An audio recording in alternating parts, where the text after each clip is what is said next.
apparently I have no idea what I'm doing.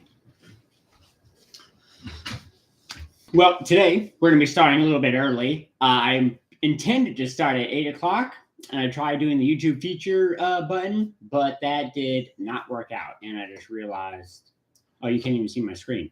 That's okay. I put my notes over here. Oh, that's horrible lighting, though. Can I move them back over here? No, I can't see me. There we go. I wish I could zoom in, change the angle of the camera and stuff like that. But I can't, so it is what it is. But today, on this live section, first off, thanks for tuning in. This is the Phil Hodges Experience. I look forward to seeing all of you, chatting from you. Make sure you guys leave comments, subscribe, and do all that kind of good stuff because I need the help. It's a brand new channel. I'm working on it. And as I've heard recently, slow motion is better than no motion. So just tuning in for 3 seconds, as far as I'm concerned, will help me out. But if you want to stay for the whole time, that also would be appreciated. So let's go ahead and roll with that. I can only assume my mic is getting picked up. I don't actually know because there's no way for me to really tell. I've done tests before in the past, and they've always seemed to work out. So I'm just assuming this one's going to work just as well. My microphone's over there, so. Out of curiosity, if I turn off my TV, how does that affect my lighting? Didn't really make a noticeable difference. So we'll work on that.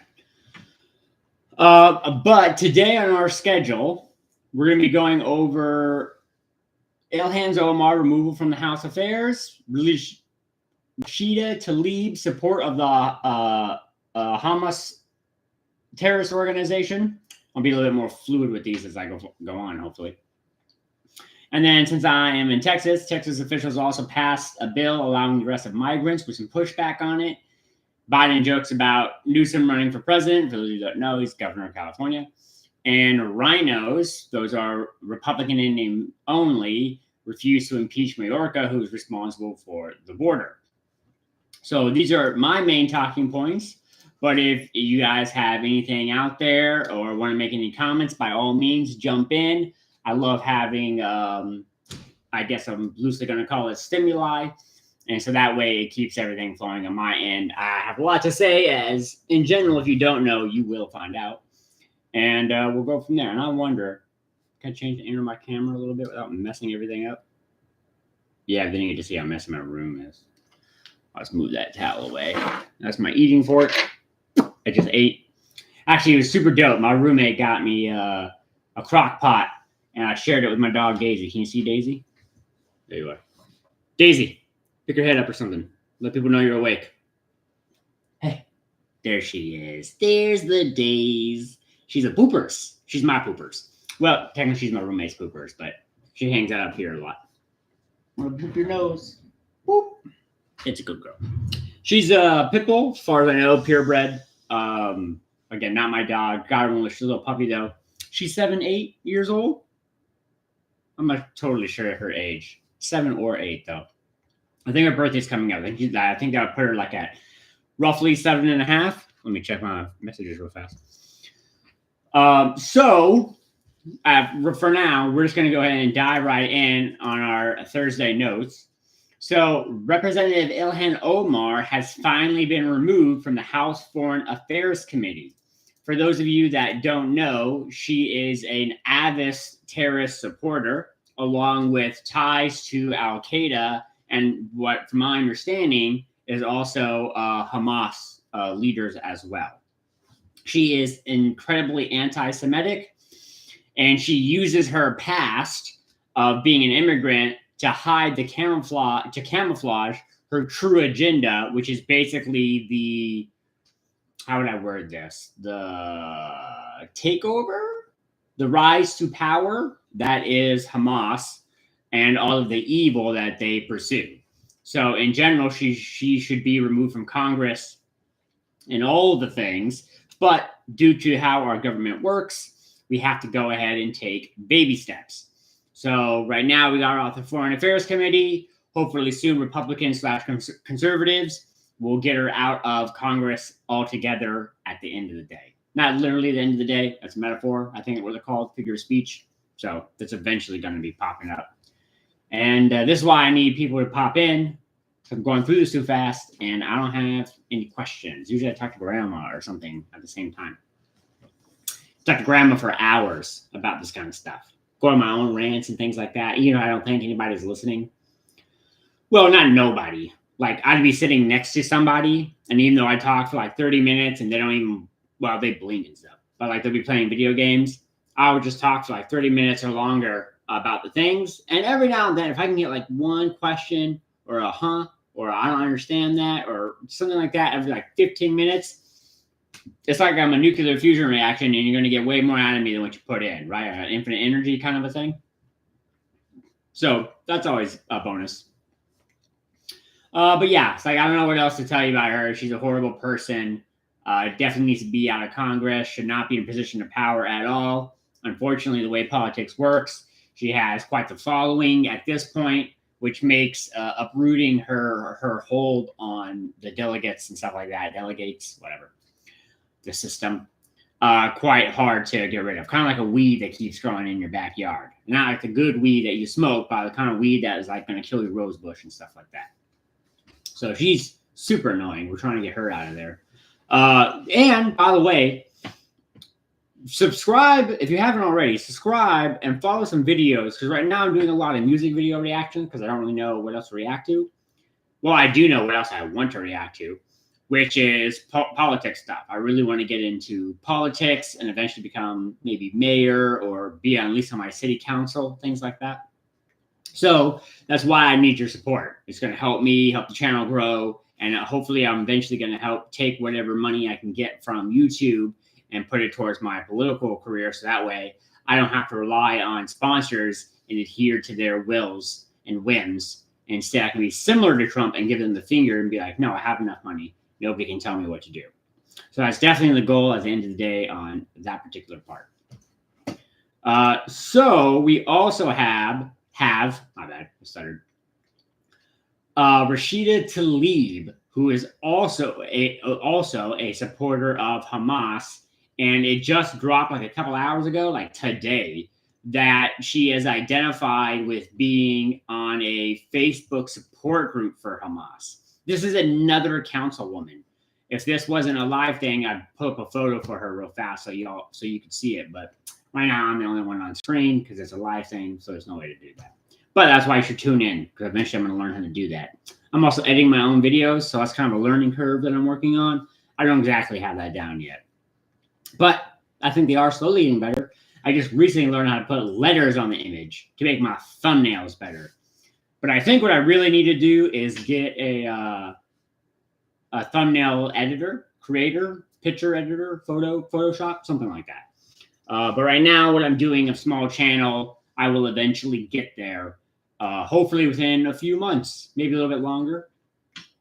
And during that same time, I'm also going to be doing another channel. I'll be trying to get a little bit more fit. You can't really see, but I'm not fat, obviously, but I'm not fit per se either. So today I knocked out like, I don't know, 70, 80 push-ups or something like that. But on the other channels, be more about the fitness stuff, my fitness journey.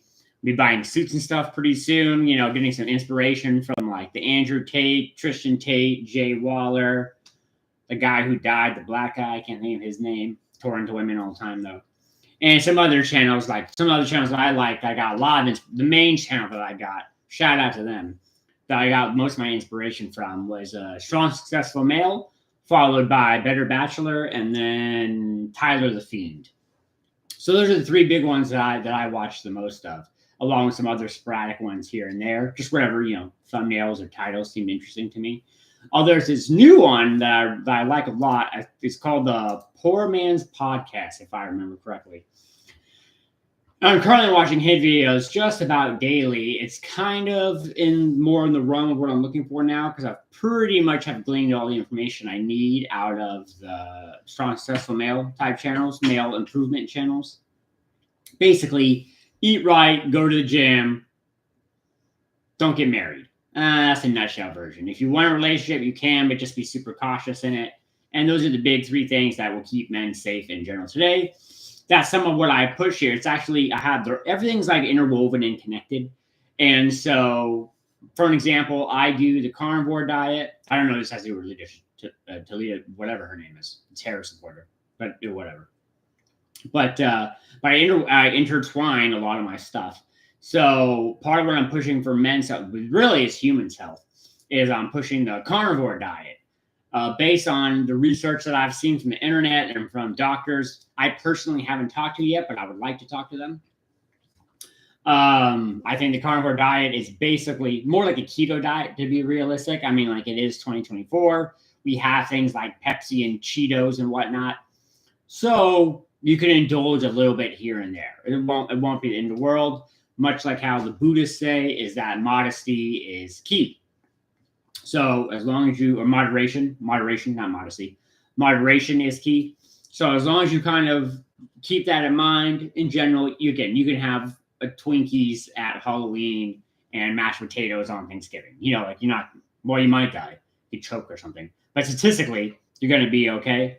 And so that's what I do. I live a fairly hardcore life or diet. I'm fairly strict on it, but I do make plenty of exceptions throughout it. And I think that's what most people should do. So loosely, it's the carnivore diet. I follow it fairly strict with minimal exceptions. Some people stick to it like 100%, like this guy I'm watching on YouTube. I call him Alaska Bill.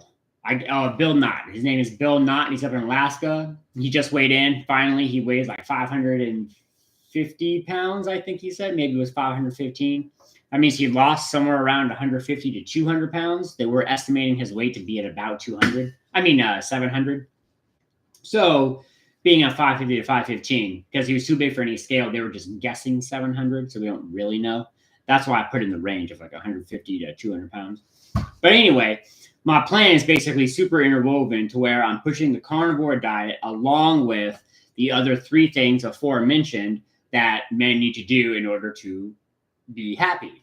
And a lot of this will eventually end with getting married and having kids and a wife. But men, bros, we have to learn how to pick our women. There are so many red flags for wife material versus not wife material. Like, a good way I've heard it put is that women will have friend zones and men will have sex only zones. So what that means is, like, you know, that sign you do in school, like one thing is equivalent to another thing, and then you have to like match the other things. Like river is a lake, a stream is a pond, or, you know, something like that. So it's like the exact same kind of setup. Oh, I was my train of thought. See, this is why I need people listening to me, help me keep track of stuff. I'm talking about relationships that have something to do with, because there's a lot of red flags and stuff out there that you gotta look out for. Because we need to be able to really weave through all them and pick them up, because there's a crazy amount of red flags. There's this huge difference between wife material and not wife material. That's what I was saying. So we all understand the friend zone. We've all kind of been there. We've seen it in movies and stuff like that, where no matter what the guy does, for whatever reason, the girl does not see him as a sexual partner in any way, shape, or form, not even a potential one. So he can always be in the friend zone.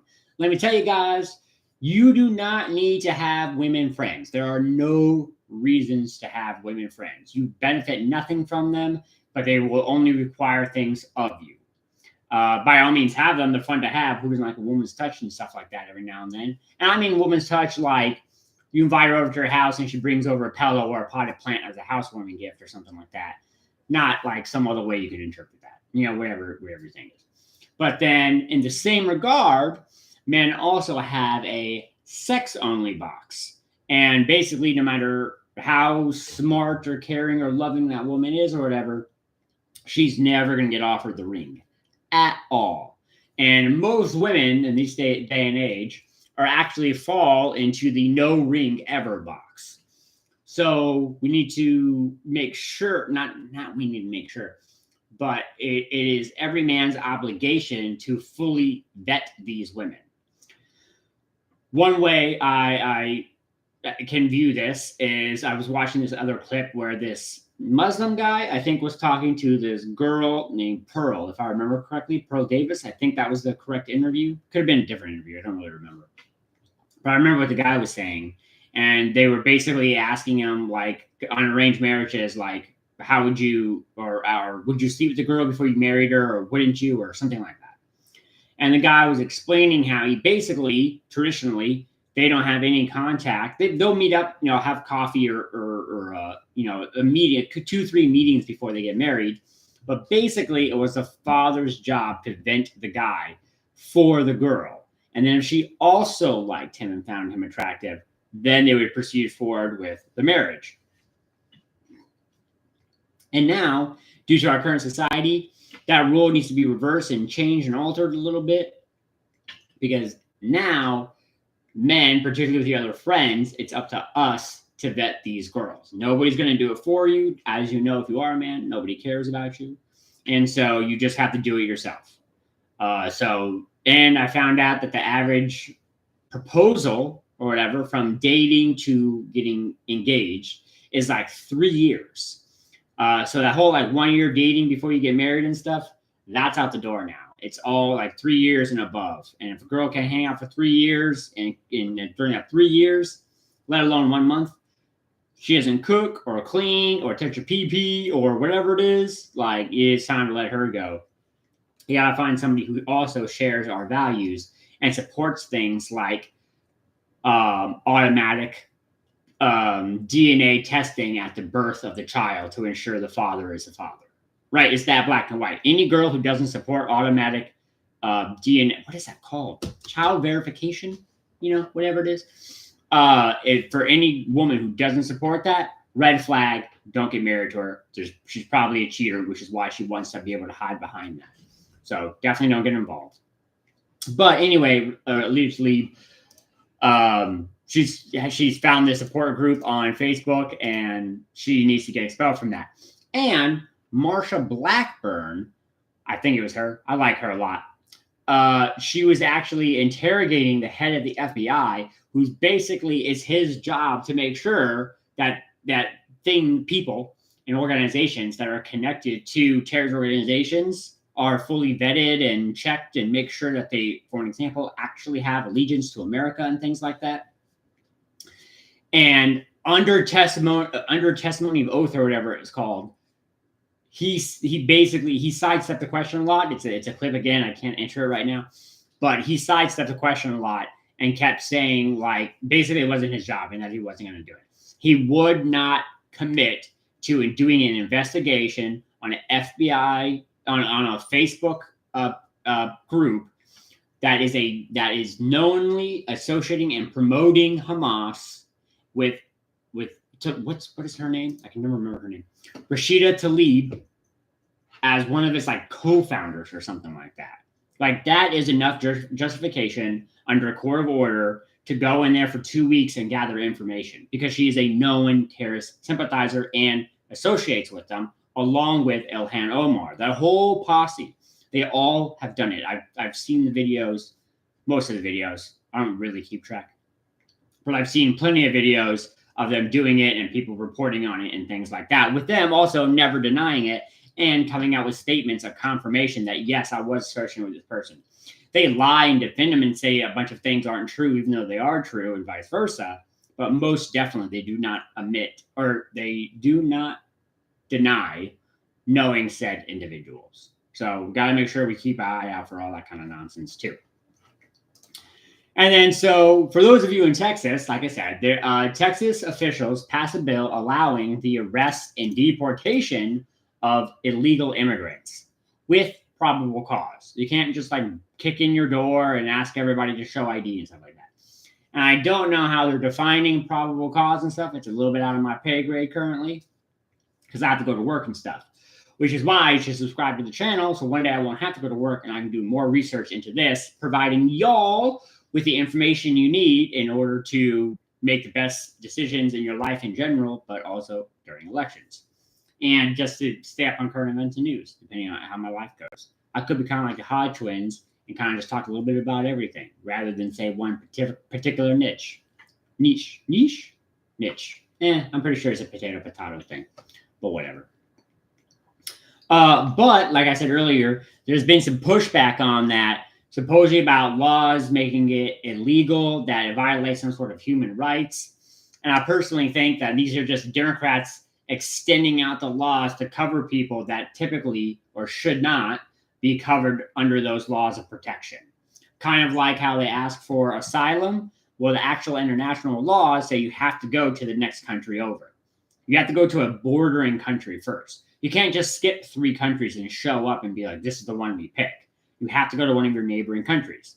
And so that alone gives the United States the rights under the world laws, I guess United Nations laws, that says we can reject you and send you back to wherever either your home country or the neighboring country if you're in a war-torn area or something like that. And it's semi-legit, whatever the thing is. You're being, hunted by Gestapo or something like that. You're going to get thrown in the gulag, whatever it is. You can go to the next country over. So, for an example, if you're gulag in Russia, your place of asylum would be like Ukraine. Maybe not Ukraine right now because they're obviously in the middle of a war, but something like that. You can't just go, well, I guess technically Russia, you can cross the ocean and go to Alaska. But since there's an ocean there, sea, whatever, I think it's actually a strait. Maybe it's a canal. I don't know. I think technically that counts as a big enough border that they're not considered bordering nations up there in Alaska. But in general, you'd have to go to like Ukraine, maybe Turkey or something like that. Like, I don't know exactly what borders Russia. I think maybe Poland might do that up there too. Estonia, I think either borders it or is like right behind like Ukraine or something. So like if Ukraine falls, Estonia is next. It's something that design. So they've had this pushback. So now it has to go into court. So we don't know how long this law is going to be implemented for or how effective it's going to be before, say, it gets shut down. If it gets shut down. But personally, I'm all for it. I think Gray Abbott, I'm not going to own him, but my state's governor, in general, I think he makes very smart decisions on all things and basically does all the things I would do. I would even, if I was in charge, I would even do some things more extreme than him, like all the busing of the illegal immigrants up to like Washington D.C. and stuff. I would make a speed pass. I would ask, somehow on Twitter or something like that, or X. I would ask for permission, like from the taxpayers, like, hey, I'm going to ask for your money, donations or something, and this is what I want to do with it. And basically, I'd be streamlining them to go from the border straight past my state into like New York, for example, New York, California. I would absolutely just flood them. You think like 100,000 migrants are crossing the border into Texas every month, and we're only sending like 10,000 across the United States? That number, we got to bump that. Those are rookie numbers. What's that movie from? Those are rookie numbers. We got to get like 50,000 or more going to New York every single month in California. Maybe 25,000, something like that. Maybe 20,000 New York, 5,000 in not Maine. What's that other one? That New Jersey. Those other really fancy places that say they like immigrants but don't actually want them around because they're all secretly racist because they're Democrats probably. Not all of them, but most of them. That's kind of how they view the world and stuff. So we might as well. And they said that they were a sanctuary city. So New York's on the verge of collapse, which is kind of a sad thing. And I'm willing to bet because we're going through an El Nino right now, which I think is a world phenomenon, as far as I can tell. But either way, the United States in particular is set up, we don't know if it's going to happen yet, but it's set up to hit major snowstorms. Some of the blizzards that are called, from what I gathered, they're called something to the effect of like Big Daddy storms. So a storm that you would remember, it's a storm of history. So it should be like, hey, remember the blizzard of 73. It's going to be one of those kind of winters. And if they have all those illegal immigrants out there sleeping on the street and the shelters are already overrun, there's nowhere to put them. There might be a lot of frozen bodies in New York pretty soon. And apparently the kids that are being held there the conditions that the kids are being kept in are so bad that they're actually the ones that we still have, because there's 80 or 85, it's 80,000 or 85,000 children are missing.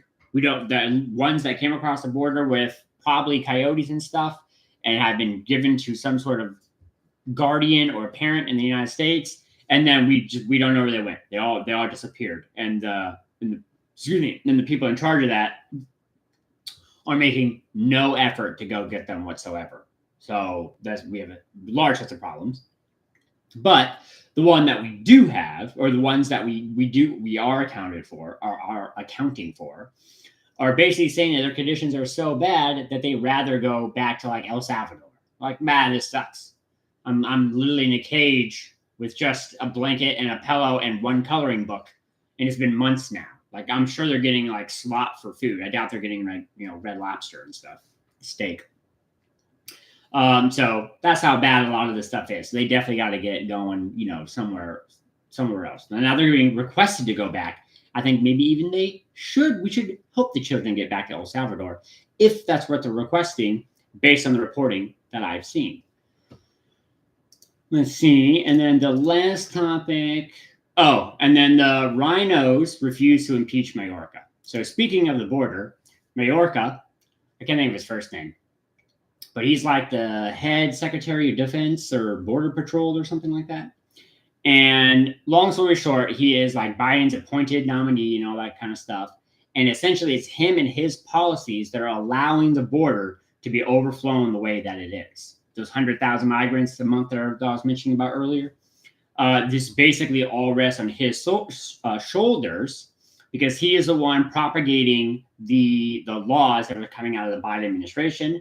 And it may even be a full circle thing where the Biden administration is making bad decisions because this guy is trying to cover his ass and hide figures and facts. So he's giving them false information. The Biden syndicate family at this point are then making bad policy decisions based on faulty information, making the situation even worse, making him have to make up even bigger lies, and so forth, so on. Kind of like Fast Bastards from the movie Austin Powers. I'm depressed when I eat, and I eat when I'm depressed. It's this infinite loop of negativity, and what you should be trying to do is create an infinite loop of positivity. I can't think of an example of how one of those would look right now, but that is how it should be done. So Majorine Taylor Greene, whatever her name is, she submitted the paperwork to get him impeached. And we had 8 Republicans. 8. I don't know their names yet because I just got the information myself. But we had 8 Republicans, so rhinos, defend him. They did not vote to impeach him. So the guy who's literally causing like all the problems is still in power. And he's being protected by all the Democrats and at least 8 Republicans. And there's not a whole lot we can do about it because of how our system's set up, right? It's a gridlock system. So like, for an example, the one person that I that I heard about though, the rhino, voted for him to stay, and he probably voted him to stay that way because it was a vote of revenge. The guy is getting out of office pretty soon. He's basically retiring. He doesn't have any plans to rerun. And so right now he's just voting in ways to get back at people he doesn't like. He's doing this vendetta thing rather than voting and doing what's best for the people, me and you, as a elected delegate of wherever he's from. I don't remember he's from. And of the 8 that were there, 3 of them were from California, so that's no surprise. And then and then I think there's even one from the state that Majorine Taylor Greene, whatever her name is even from. So Republicans have a lot of work to get everything going in order to. I have no idea how you got here, but I'm glad you are. You're my first live viewer or whatever. I appreciate you. And so we don't actually know, or I don't know. I won't say we. I don't know who we are. That's too general. But I don't know yet. We, the Republican Party, have a lot to do in order to get rid of the rhinos and, as Trump would put it, drain the swamp. Now, I would also extend that swamp out to both the Republican side and the Democrat side because we have many false players on both sides. It's not all just Republicans. But if you had to pick the worst of 2 evils, I would definitely say the Democrats in general right now are making the worst of the decisions. And if you go back a little bit further in history, they also were the ones who wanted, in general, to keep and maintain slaves. So it's really possibly just an extension out from that. So that's basically the live show for today. Hopefully in the future we'll get a couple more people in. We'll get some more comments going on. I'd like to thank Jay Woodchuck. That reminds me, Woodchuck. You know the Woodchuck tongue twister? Because most people only know the easy to say version. We'll call it the short, simple version, which is how much wood would a woodchuck chuck if a woodchuck could chuck wood? But see, for me personally, I found that too easy. And so upon my Googling, I found a tongue twister website. And so I got like a longer, more complete one. Nice 42 is the meaning of life. And it goes, because there's a guy named Woodchuck and he has a pet woodchuck. So it's how much wood would woodchuck chuck if woodchuck would chuck wood? Woodchuck would chuck as much wood as woodchuck would chuck if woodchuck would chuck wood. So that's the whole woodchuck one. So I don't know if that's your actual name or not, but either way, what does the J stand for? J Woodchuck. I can make something up. Jew, jailer, Jaws, James. Probably more like James. James Joseph. It's probably a name if I had to guess. Probably not a description. Jealousy Woodchuck. Who knows? Anyway, so that's pretty much the live show. Eventually, these will be extended out and a little bit longer and things like that as I get more people in, more feed, more questions. If you have any questions about any of the politics that I talk about here or at any given time, or any thoughts that pop in your head, regardless of what I'm saying, because obviously I go on many tangents. Jonas. Okay, Johannes. Well, I would say, is the H silent? Jonas? I'm guessing it's Jonas. I'm guessing the H is silent. Because that's one of those things that I've noticed about language. I'm not very good at spelling. I'm pretty good at math, though. But I've come to the conclusion that there is a silent letter, like all 26 of the English letters, which I'm pretty sure there's 26, have a silent letter in a word somewhere. So for like O, it's possum. For Z, it's pizza. I think it's pizza because there's two Z's. It sounds like it might only be one. Or xylophone. But I spelled with an X, actually. See, that's why I'm not good at spelling. I'm definitely not good at that kind of stuff. But that is kind of the show. The shit. Schneid? I'll take Schneid. Hey, can I talk back? Is that a thing?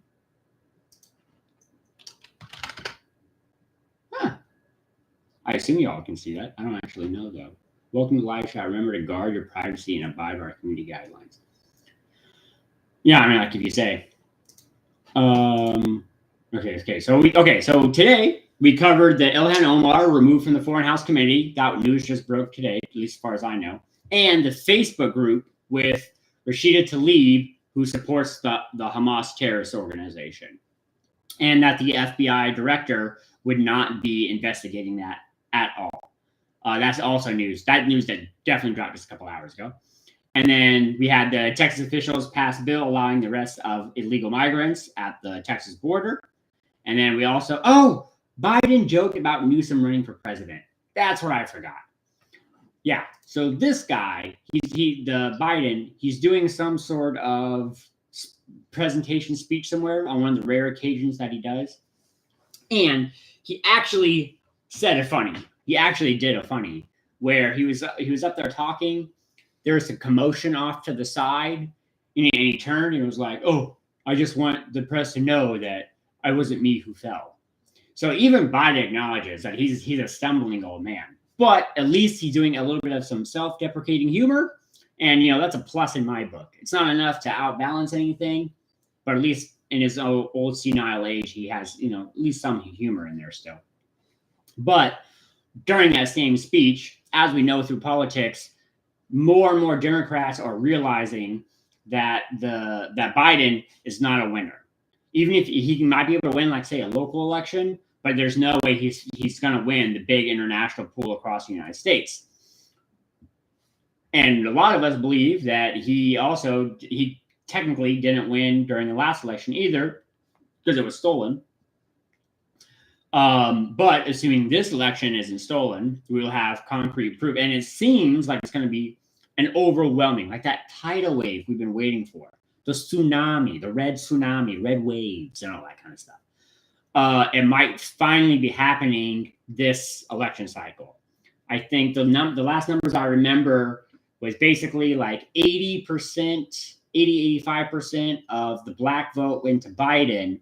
But based on polling numbers, something like 15% of the black voter, blacks, are going to be voting for Trump based on what they've said, and even on super left-leaning biased poll gathering informational data, where they obviously have the numbers skewed. So like 7 out of 10 people interviewed or asked would be Democrats. Even under those kind of circumstances, Trump is winning in the poll numbers by sometimes double digits. He'll be up like 12 or up 10, not just up like 3 or 4. Most presidential races are in a race of about 3 to 4 of each other. That's a big lead, let alone something like 12. Especially where just a year or two prior, you were negative 12. So technically, since he's up 12 now, that's a 24-point move, not just a 12-point gain. Gain as far as the red to the blue scale. So he's definitely going to be losing.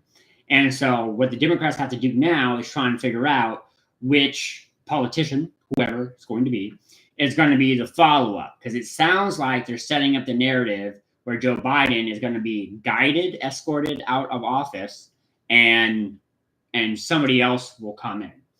The top candidate right now that it seems like the two top candidates that they're going for, or the only one that I'm really concerned with, because nobody cares about Kamala Harris, is Michelle Obama, who's not a politician, has never been a politician, has no experience being a politician, but she does check some of those particular boxes, those intersectional boxes and stuff, like being a woman and being black and being a president's wife. So there's some of that influence, but then it's almost like how people joke that Biden's term is just Obama's third term. Well, if female Obama wins, then that technically would just be male Barack Obama's fourth term. Or do you think she's actually going to be running the country? I don't know, but if I had to guess, I'm willing to bet she's going to ask her a lot of his advice. So technically, it's going to be him running the country, probably the way Jill is running the country, Jill Biden, Joe Biden's wife.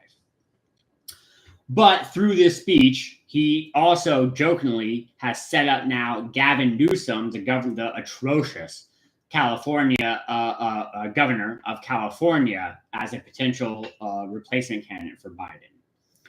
That may have been test the water kind of a joke to see how people will react and things like that. But we don't know yet. And I personally think AI can fix some things, but it's not going to fix everything, especially with all the deep fakes that I've seen now, where I just saw this thing where an AI came out and can imitate major singers' voices, like Adele and that other guy whose name I can't think of. Yeah, Kamala Harris has definitely been muted. Well, there's an internal politics and then there's external politics. On the internal politics side, on the external side, the part that everybody sees on the news and stuff like that, this is like a year or so-ish ago now, particularly when the border was first kind of becoming a problem with that wave of like 100,000 migrants and stuff. Basically, the Biden administration was forcing Kamala to go to all these different areas, essentially trying to make her take the blame.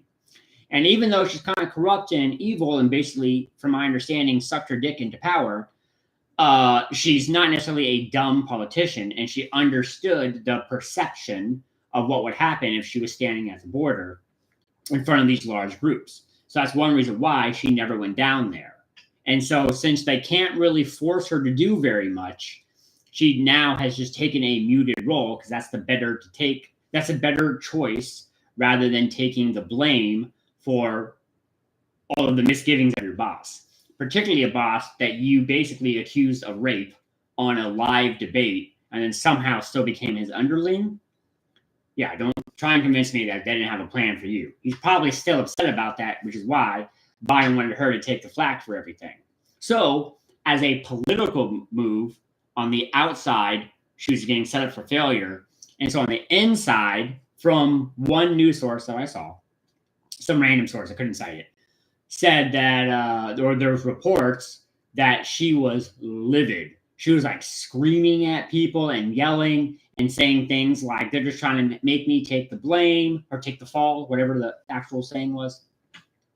And so internal politics too, they're not on the same page. Like a house divided will always fall kind of a thing.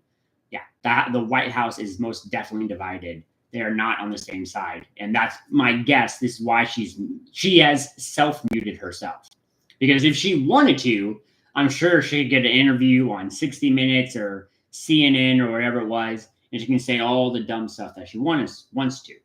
But as a political move, it's better not to do that now. And depending on what her actual plans are, she might even be gunning for another vice president.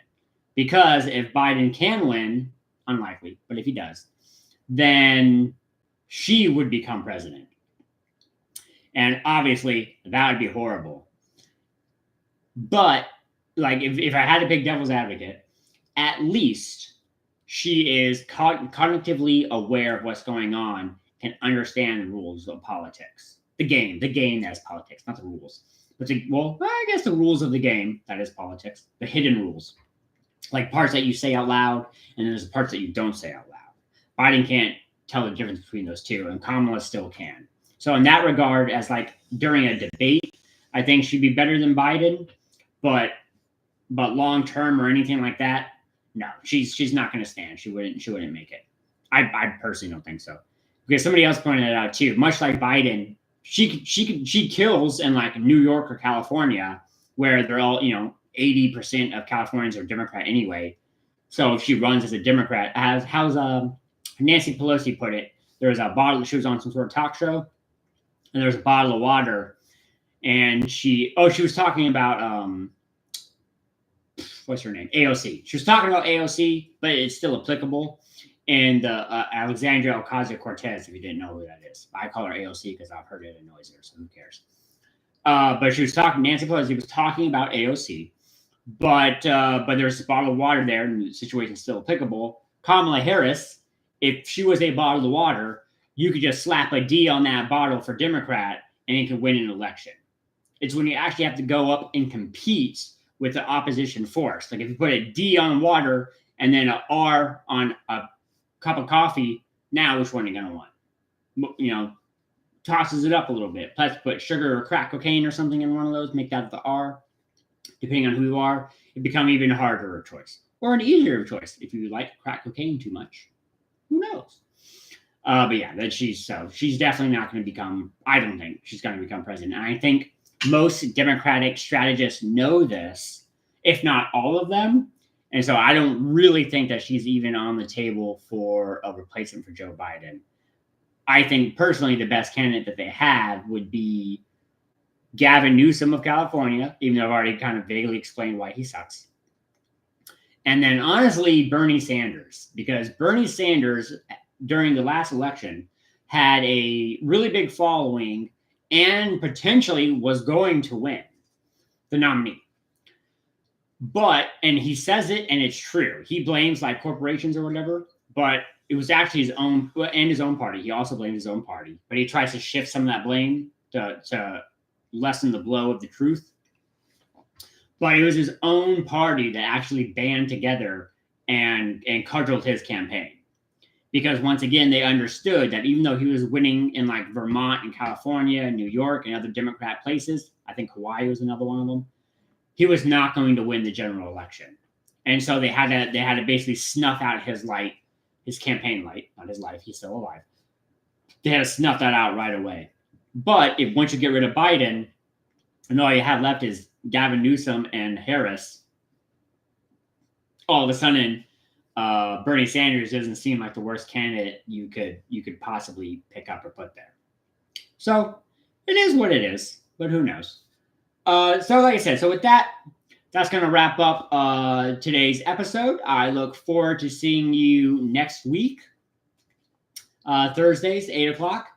We'll get some new topics in there, and hopefully we'll get some more people. Once again, I'd like to thank Jonas Woodchuck, in order for leaving comments and tuning in. And with that, this Phil will see you in the future.